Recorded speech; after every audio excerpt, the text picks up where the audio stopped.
अस्सलाम वालेकुम। MG family कैसी है? आज मैं एमजी फैमिली के लिए ईद स्पेशल मीठी सेवियों की खीर लेके आई हूँ, जो कि बहुत मज़ेदार बनती है। आज मैं आपको इसके बनाने का तरीका सिखाती हूँ। सबसे पहले मेरे पास ये रोस्टेड सेवियाँ हैं।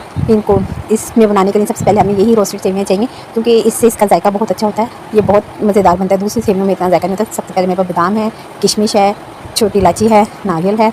ये मेरे पास पानी है, इसमें मैंने तकरीबन 1 लीटर मेरे पास पानी है। इसमें मैंने सेवियाँ और इलायची डालकर पकने के लिए रख दी है। आधा किलो से ज़्यादा मेरे पास चीनी है, थोड़ी सी ज़्यादा, बस आधा किलो से। अब मैं इसको पकाऊंगी। जब मेरी सेवियाँ हाफ़ पक जाएंगी, मतलब आधी कच्ची और आधी गली हुई होंगी, तो ये देखें इस तरीके से पूरी पकनी नहीं है। मैं इसमें दूध शामिल करूँगी। दूध मेरे पास तकरीबन 3 लीटर दूध है।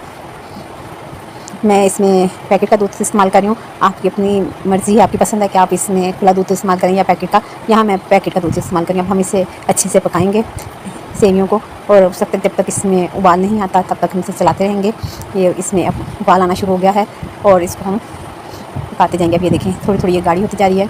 इसको अच्छे से पकाना है ताकि दूध और सेवियाँ यकजान हो जाएँ।